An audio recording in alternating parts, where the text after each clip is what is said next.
કારણ કે જીવનમાં ઘણી વાર એવો સમય આવશે કે દરેક માણસો પરથી ભરોસો ઉઠશે, એવા સંજોગો આવશે. સગા સ્વજનો નિકટના હોય ને એનોય વિશ્વાસ નહીં રહે. અને આજે થાય છે એવું, આજે હૃદયની વાત કોની આગળ ખુલીને કહેવી એવા ખભાઓ જ નથી રહે.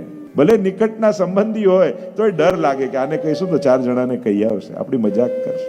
આજે એવા ખભાઓ નથી રહ્યા કે જ્યાં દિલ ખોલી શકાય, માથું મૂકીને રડી શકાય. ક્યાં માણસ જાય? પણ ભગવાન પર ભરોસો હશે ને તો એવા સમયે ભરોસો બહુ કામ લાગશે. પ્રભુ પરનો એ વિશ્વાસ તમને તમારા નબળા સમયમાંથી પાર ઉતારી દેશે.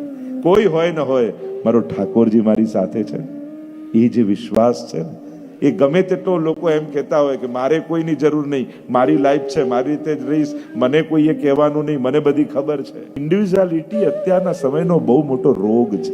એમ થાય મારે કોઈની જરૂર નથી. અરે પડવાની જ છે, ઘરના લોકોની નહીં તો બાર ફ્રેન્ડ સર્કલની પડશે. ક્યાંક તો હસવા માટે 4 જણા જોઈશે અને ક્યાંક રડવા માટે 2 જણા જોઈશે. માણસને માણસ વગર થોડી ચાલવાનું છે.